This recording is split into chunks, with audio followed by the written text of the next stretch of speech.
Hello everyone, welcome to ಐಜಿಸ್ cooking channel. ಈ ಒಂದು ವಿಡಿಯೋದಲ್ಲಿ ನಾವು ರೆಡಿ ಮಾಡಿ ಇಟ್ಕೊಂಡಿರುವಂತಹ ದೋಸೆ ಹಿಟ್ಟಿಗೆ ಒಂದು ಸ್ವಲ್ಪ ಶೇಂಗಾ ಮತ್ತು ಈರುಳ್ಳಿಯನ್ನು ಆ್ಯಡ್ ಮಾಡಿಕೊಂಡು ಯಾವ ರೀತಿ ನಾವು ಡಿಫ್ರೆಂಟಾಗಿ ದೋಸೆನ ಮಾಡ್ಕೊಳ್ಬಹುದು ಅಂತ ತೋರಿಸ್ಕೊಡ್ತಾ ಇದ್ದೀನಿ.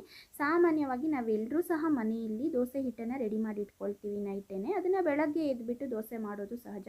ಹೀಗೆ ರೆಡಿ ಮಾಡಿ ಇಟ್ಕೊಂಡಿರುವಂತಹ ದೋಸೆ ಹಿಟ್ಟನ್ನು ಉಪಯೋಗಿಸ್ಕೊಂಡು ಈ ರೀತಿಯ ಒಂದು ದೋಸೆಯನ್ನು ಡಿಫ್ರೆಂಟಾಗಿ ಹೇಗೆ ಮಾಡ್ಕೊಳ್ಳೋದು ಅಂತ ತೋರಿಸ್ಕೊಡ್ತಾ ಇದ್ದೀನಿ. ತುಂಬಾ ರುಚಿಯಾಗಿ ಬಂದಿತ್ತು.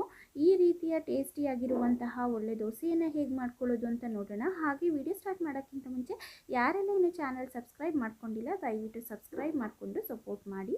ಬನ್ನಿ ಇದನ್ನು ಮಾಡ್ತಾ ಇರೋದು ಹೇಗೆ ಅಂತ ತೋರಿಸ್ಕೊಡ್ತಾ ಇದ್ದೀನಿ. ನೋಡಿ, ಇದು ರೆಡಿ ಮಾಡಿ ಇಟ್ಕೊಂಡಿರುವಂತಹ ದೋಸೆ ಹಿಟ್ಟು. ಇದು ಹಿಟ್ಟು ಚೆನ್ನಾಗಿ ಉಬ್ಬಿ ಬಂದಿದೆ. ಹಾಗೆಯೇ ಈ ಉಬ್ಬಿ ಬಂದಿರುವಂತಹ ಹಿಟ್ಟಿಗೆ ನಾನಿಲ್ಲಿ 1.5 ಚಮಚದಷ್ಟು ಉಪ್ಪನ್ನು ಹಾಕ್ಕೊಂಡು ಚೆನ್ನಾಗಿ ಮಿಕ್ಸ್ ಮಾಡ್ಕೊಳ್ತಾ ಇದ್ದೀನಿ. ನೋಡಿ, ಈ ದೋಸೆ ಹಿಟ್ಟನ್ನು ನಾವು ಸಾಮಾನ್ಯವಾಗಿ ಇದೇ ರೀತಿಯಲ್ಲಿ ಹಂಚ್ ಮೇಲೆ ಹಾಕಿ ಮಸಾಲೆ ದೋಸೆಯನ್ನು ಹಾಕ್ಕೊಳ್ತೀವಿ, ಹಾಗೆ ಅದ್ರ ಮೇಲೆ ಚಟ್ನಿ ಎಲ್ಲ ಹಾಕ್ಕೊಳ್ತೀವಿ. ಬಟ್ ಈ ಒಂದು ವಿಡಿಯೋದಲ್ಲಿ ನಾನು ನಿಮಗೆ ತೋರಿಸ್ಕೊಡ್ತಾ ಇರೋವಂಥದ್ದು ಶೇಂಗಾ ಮತ್ತು ಈರುಳ್ಳಿಯನ್ನು ಉಪಯೋಗಿಸ್ಕೊಂಡು ಡಿಫ್ರೆಂಟಾಗಿ ತುಂಬ ಟೇಸ್ಟಿಯಾಗಿರುವಂತಹ ದೋಸೆನ ಹೇಗೆ ಮಾಡ್ಕೊಳ್ಳೋದು ಅಂತ ನೋಡಿ. ಒಂದು ಮಿಕ್ಸಿ ಜಾರನ್ನು ತಗೊಂಡು ಒಂದು ಈರುಳ್ಳಿಯನ್ನು ಈ ರೀತಿ ಕಟ್ ಮಾಡಿ ಹಾಕ್ಕೊಂಡಿದ್ದೀನಿ. ಹಾಗೆಯೇ ಒಂದು 7ರಿಂದ 8 ಪೀಸಷ್ಟು ಬೆಳ್ಳುಳ್ಳಿಯನ್ನು ಹಾಕ್ಕೊಳ್ತಾ ಇದ್ದೀನಿ. ಹಾಗೆ ಇದರೊಟ್ಟಿಗೆ ನಾವಿಲ್ಲಿ ನೋಡಿ ಜೀರಿಗೆಯನ್ನು ಸಹ ಸೇರಿಸ್ಕೊಳ್ಳೋಣ. ಇಲ್ಲಿ 1 ಚಮಚದಷ್ಟು ಜೀರಿಗೆಯನ್ನು ಸಹ ಸೇರಿಸ್ಕೊಂಡಿದ್ದೀನಿ.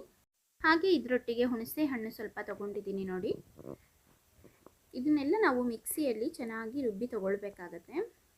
ಹಾಗೆ ಇದಕ್ಕೆ ಚೆನ್ನಾಗಿ ಹುರಿದಿಟ್ಕೊಂಡಿರುವಂತಹ ಕಡಲೆ ಬೀಜವನ್ನು ಸಹ ನಾನಿಲ್ಲಿ ಸೇರಿಸ್ಕೊಳ್ತೀನಿ. ಅಂದರೆ ಶೇಂಗಾ ಬೀಜವನ್ನು ಸಹ ಸೇರಿಸ್ಕೊಳ್ಬೇಕು, ಆವಾಗ ತುಂಬ ಟೇಸ್ಟಿಯಾಗಿ ಬರುತ್ತೆ. ಹಾಗೆ ಉಪ್ಪನ್ನು ಸಹ ಹಾಕ್ಕೊಳ್ತಾ ಇದ್ದೀನಿ, 1 ಚಮಚದಷ್ಟು.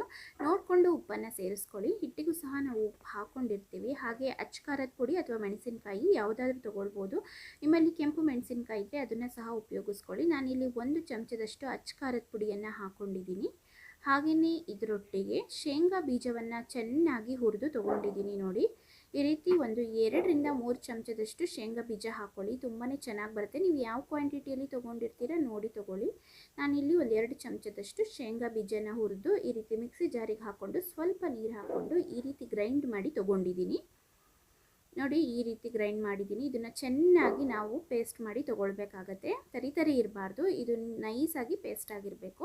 ಹಾಗೆ ನಾನೀಗ ಉಪ್ಪನ್ನು ಮಿಕ್ಸ್ ಮಾಡಿ ಇಟ್ಕೊಂಡಿರುವಂತಹ ದೋಸೆ ಹಿಟ್ಟಲ್ಲಿ ಒಂದು ಅರ್ಧ ಭಾಗದಷ್ಟು ಹಿಟ್ಟನ್ನು ಈ ರೀತಿ ಇನ್ನೊಂದು ಪಾತ್ರೆಗೆ ಹಾಕ್ಕೊಳ್ತಾ ಇದ್ದೀನಿ. ಈಗ ಈ ಹಿಟ್ಟಿಗೆ ನಾವು ಮಿಕ್ಸಿಯಲ್ಲಿ ಮಾಡ್ಕೊಂಡಿರುವಂತಹ ಮಿಶ್ರಣವನ್ನು ಹಾಕ್ಕೊಳ್ಳೋಣ.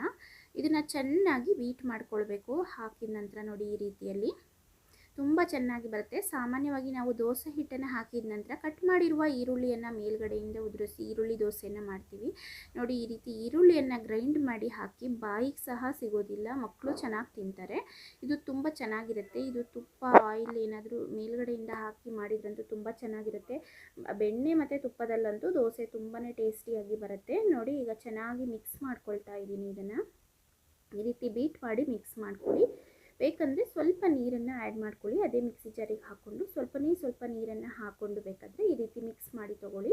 ತುಂಬಾ ಚೆನ್ನಾಗಿ ಬಂದಿರುತ್ತೆ ದೋಸೆ. ನೀವು ಸಹ ಮನೆಯಲ್ಲಿ ದೋಸೆ ಹಿಟ್ಟನ್ನು ಪ್ರಿಪೇರ್ ಮಾಡಿ ಇಟ್ಕೊಂಡಾಗ ಈ ರೀತಿ ಟ್ರೈ ಮಾಡಿ ನೋಡಿ. ಇದನ್ನೀಗ ದೋಸೆನ ಹಾಕ್ಕೊಳ್ಬಹುದು ನಾವು.